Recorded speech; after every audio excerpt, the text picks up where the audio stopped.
Hi everyone, and welcome to another of our Zoom catch-ups, and this one is our monthly CEO update with, of course, the Bowls Australia CEO in Neil Dalrymple. Welcome, Neil. Thanks, Clive. Yeah, good to be here. Mate, you've been out and about in the last week, getting out and visiting some of the clubs that have been doing it tough. Certainly 2020 has been a tough year out there, and you're able to get out there and visit some of those clubs with some powerful stories and some interesting meetings. No, absolutely, Clive. Yeah, it was wonderful to actually leave metropolitan Melbourne. Unfortunately, that's not the case as we speak. But look, it was a great trip, and it started, Clive, in Deniliquin. We visited the Deniliquin RSL Bowling Club. We invited a number of other clubs to join us, so that was great. We had a touring party which included national coach Steve Glasson, champion Karen Murphy, champion bowler Karen, the managing director of BCOB Ian Hopper, and also the president of Bowls Australia Darryl Clout. So a great touring party, a great mixture of people, and obviously, as I think I might have said once before, I mightn't have been the star on that trip. I think Karen Murphy was definitely the star. But look, we started in Deniliquin. Yeah, that's right.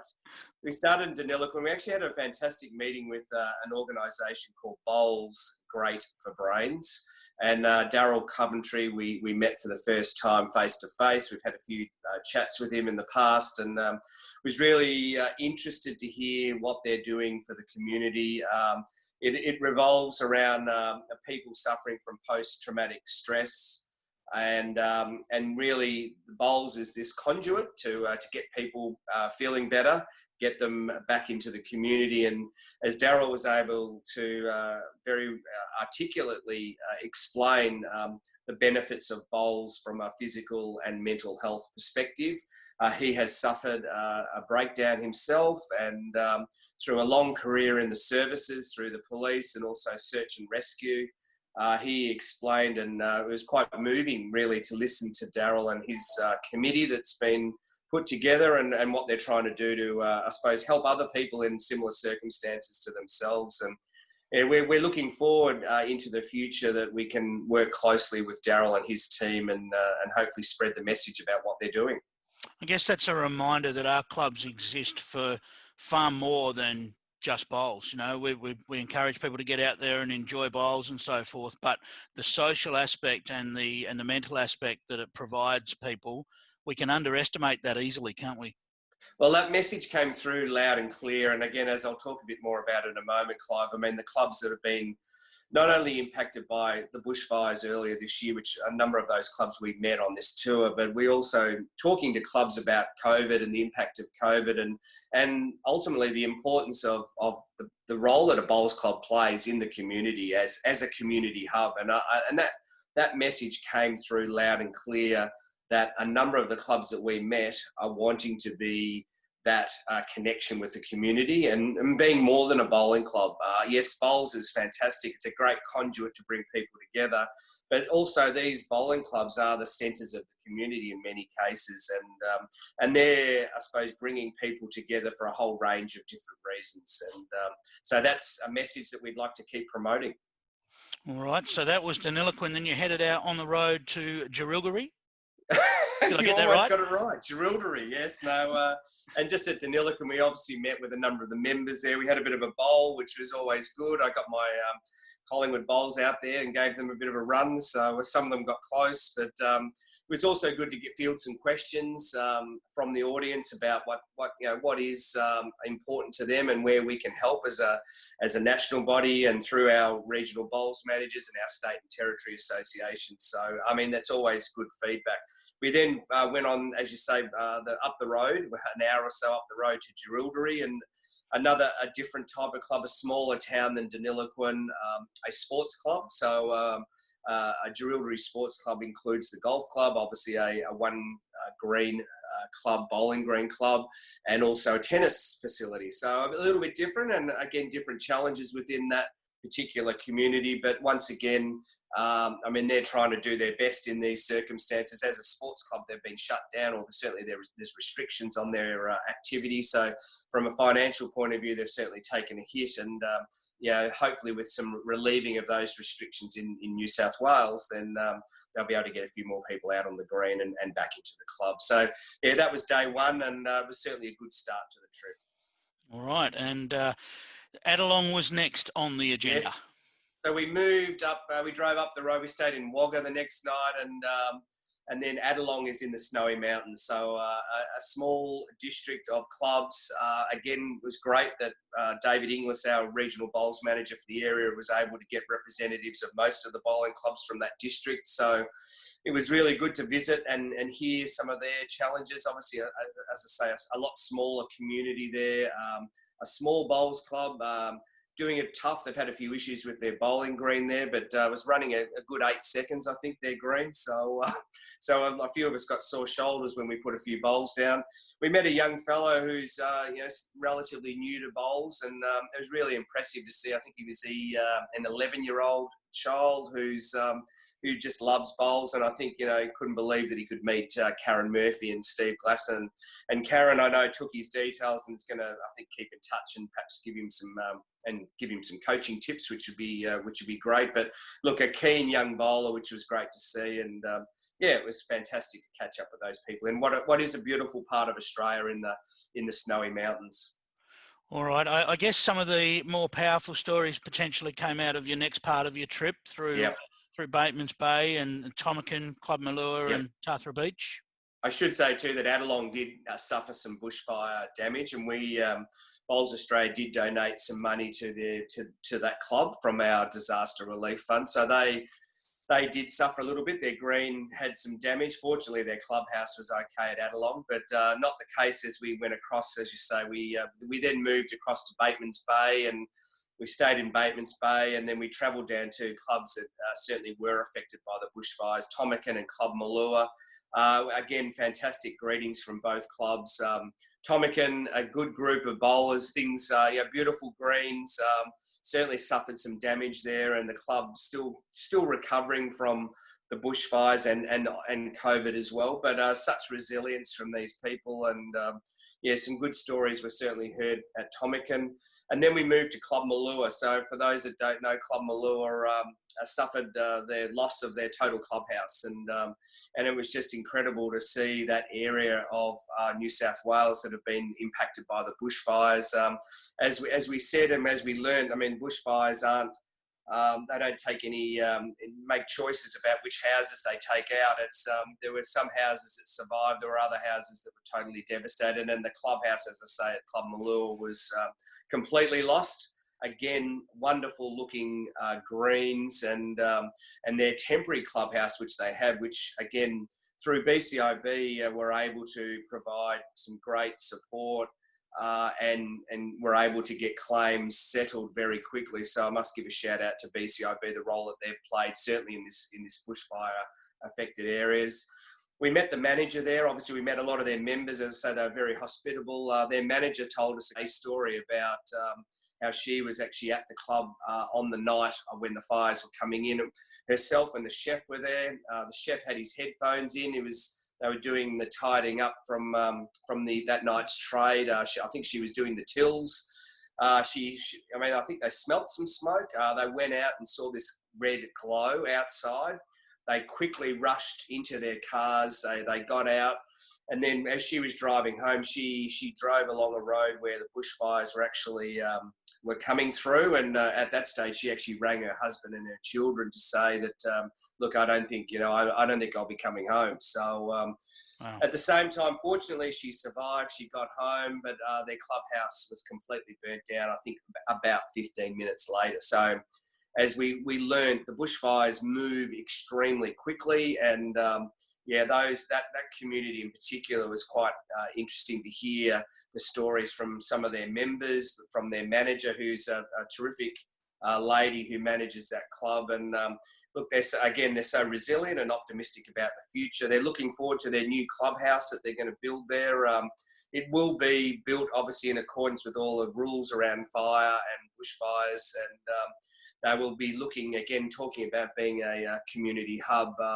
That club house will become a refuge centre if and when fires do return one day. So again, this community hub is going to be extremely important for Club Malua. Yeah, they're powerful stories, and no doubt there's plenty of wonderful stories of survival, but some tragic stories as well, which yeah, very, very sad.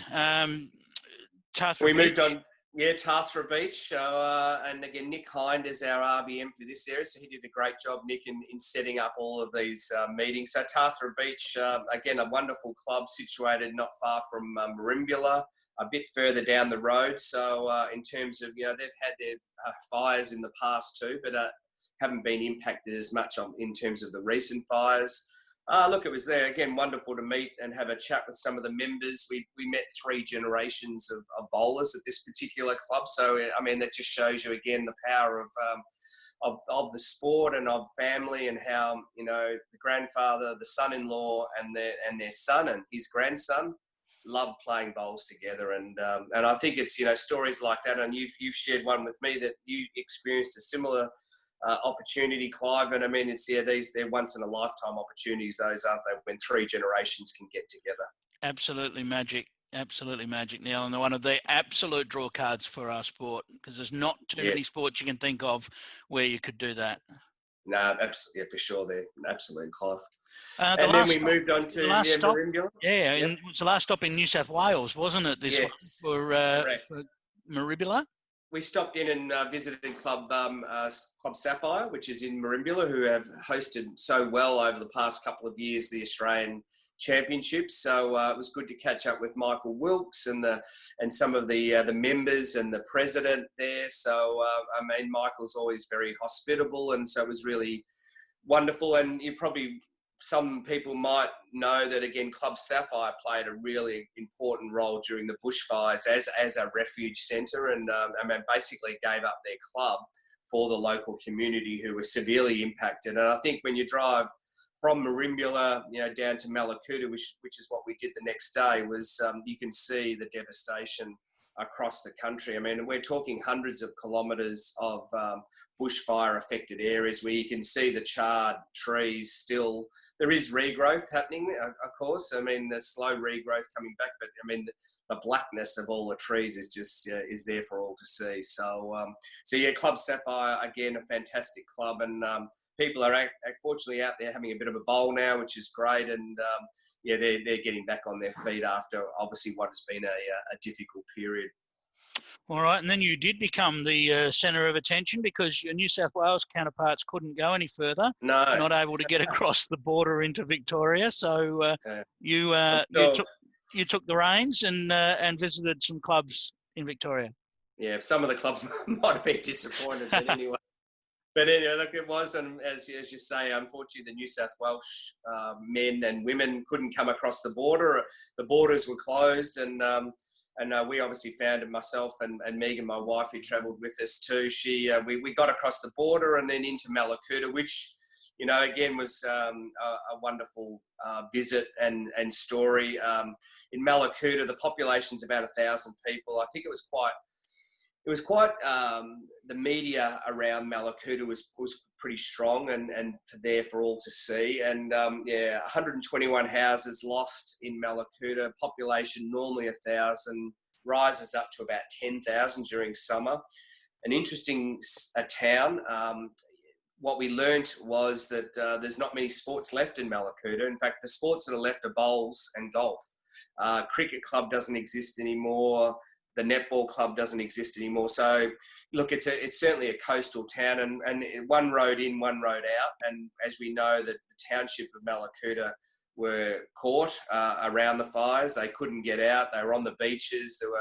There was obviously work done around boats and ships coming in to take people out that were stuck there. So it was obviously quite a devastating time. We met a couple of the members, and they shared their thoughts. Which I'll talk a bit about the bowl show that we're going to produce on this trip. But so some of their views and their thoughts were certainly enlightening. And again, their view of the world. Mallacoota obviously had quite the fires came right up to the club. They didn't lose their clubhouse. There was a bit of damage to their green. They lost some fences and gardens. So again, BCIB's been fantastic in helping them get back on their feet with a claim that was settled very quickly. So they've been able to get new fences in, get the club up and going and operating. They do need to replace their green. It's 20 years old and still runs pretty well, actually, for a green that's 20 years old. But so, yeah, they're looking to continually improve their facilities. And as their president said to me, we are a community hub here. And look, they've done some really sharp things. They set up they've got a chef that comes in over Christmas and they produce these wonderful meals there now out of the Bowls Club, and they get thousands of people coming through to eat and have a drink and have a bowl. So it's fantastic that they've been, there's some really entrepreneurial skill there that they've been able to implement. So, but Mallacoota was a good place, and they play Pennant in New South Wales, so they're actually located in Victoria, but obviously the closest Victorian clubs are quite a while away, like hundreds of kilometres away. So, but they're looking forward to the next Pennant season, and interesting, they're starting to get more members come in. They've got some female members that they're looking to get involved with their Pennant now, which they can have open Pennant.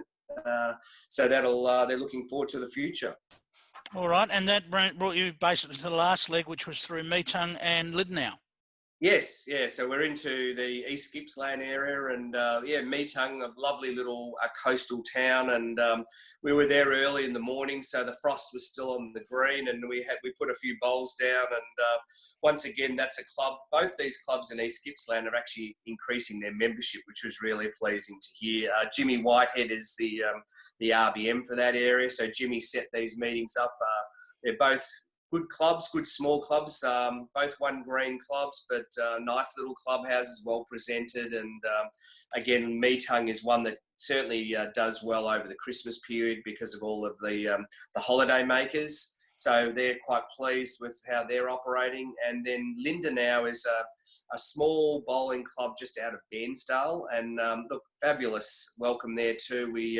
They've got some younger members of their committee, so they're looking to improve, I suppose, how they operate. They're very excited to host a leg of the BPL Cup, so which I think they're certainly looking forward to that. And again, as I say, they're part of a sports precinct where there's the football club, the cricket club, the netball club, the tennis club, all part of this precinct. So some certainly good cross promotions that occur there. So all in all, they were both very impressive clubs. Wow, a fantastic trip, and as you alluded to, a special edition of the Bowl Show in September, which will basically give us a rundown of that trip.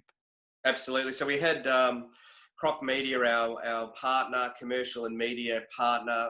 They sent a camera crew with our trip, and so they've been able to capture some fantastic images, some awesome interviews with many of the people of bowling members who have been impacted by the bushfires. And so what you'll see in this package, this particular Bowl Show episode, is some really interesting stories about what's happening at club level. Obviously, there's a bit of a focus on return to bowls, about how bowling members are looking forward to getting back on the green, how they're looking to grow their clubs, how to improve. So this is a very much a community bowls special, and focused on clubs and the grassroots of the sport, which I'm sure a lot of people will enjoy to watch. But some of the images are just a bit haunting too. So and it's a bit emotional for sure. So there's some very good stories within all of that. So that episode, Clive, will run in September, where we haven't got the specific date yet, but it'll be a special episode of the Bowl Show. So I can't wait to see the final product. Yeah, sounds like it'll be something not to be missed, that's for sure. And of course, the return of the weekly Bowl Show will be later in November. Yes, and we'll be featuring BPL12. So we've got 10 episodes left for this 2020 year. One of those episodes will be dedicated to the bushfires and return to bowls, which, as I've just said, in September. And the remaining 9 episodes will basically follow the BPL12. So that'll make up the content for those 9 remaining episodes. But again, look, we've got some great interviews that we've captured. We're going to be doing more of these interviews into the future to complement what the content is on the Bowl Show. So, and really hearing what's happening out there in the world of bowls at grassroots level. And of course, you touch on BPL, and we're talking about returning to bowls. There's an opportunity for people out there to be able to do that through the BPL Cup, Neil. It's Yep. the qualifying events have started, so we encourage everyone to be looking around and finding their local qualifying event and have a crack at the BPL Cup. Yes. Well, I mean, all roads lead to Club Pine Rivers in November. So, I mean, how exciting. I know that everyone who's been to Club Pine Rivers before for the BPL as part of the BPL Cup and won through have just been that excited. It's been a real highlight. Some great stories. I just heard yesterday, Clive, that a club that went from South Australia, I think it's Butte, who qualified for the BPL Cup finals at Club Pine Rivers. Some of the members of that team had never been on a plane before. And I think they just couldn't believe what they saw when they finally got there. And obviously to witness what's going on around the hype of the BPL, but then the opportunity to play in some finals and have a game of bowls there as well, around surrounding all these stars of the sport. I'd encourage everyone to enter a team in the BPL Cup. I mean, hopefully there's a round that's just near you that you can enter. So, and again, so we've got some great clubs that have put their hand up to be host clubs, which is very exciting. Of course, you can head to bowls.com.au to find all the details of the BPL Cup, and I'm sure there'll be something close by that you can get involved in. In terms of social bowls numbers and so forth, Neil, we're seeing that it's still a different picture across Australia, but we're seeing that many clubs are finding that social bowls numbers are up and people are out there hungry for a game of bowls. But we have to temper that with making sure that people still follow the guidelines and do the right thing, because we're still seeing some parts of the country in some strife. Yes, unfortunately, it's one of those areas is Melbourne metropolitan area, as you rub it in. But look, hopefully, again, you're quite right in what you're saying. I think everyone's eager to get back out and exercise and get out and have a game of bowls. It is important to get out, but again, I think as a community we need to follow those guidelines and those rules, and hopefully from a Bowls Australia and also our state and territory associations, we have been quite clear in how those rules apply to the bowls world. And so I think that information is, as you've mentioned already, through our websites, that there's a summary of all the restrictions across the country, but obviously there's also on each of our state and territory association websites, there's also quite detailed advice around the playing of bowls. But you've just got to remain optimistic, Clive. I think 6 out of the 8 states and territories have done down to 0 cases, and we hopefully they will remain that way. And if Victoria and New South Wales can get a hold of it, and yes, I think we always anticipated a second wave, and it's happened certainly in Victoria and Melbourne particularly, and in some parts of Sydney now, but. Hopefully it doesn't impact bowls too much. I know in Melbourne we're going to have a period of lockdown, so. But, as we get towards, the summer, hopefully we're back 0 cases and we're back out on the green. All right, there it is. That's CEO Neil Dalrymple. After sounds like it was an amazing trip, Neil, and thanks for retelling it for us. And we look forward to this special edition of the Bowl Show in September. Yeah, thanks, Clive. Yeah, no, it was a great week, and it was, again, great just to see and meet many members out there who are, as I say, resilient and optimistic about the future. So, I mean, the sport's in good hands across the country, so we just got to keep moving forward.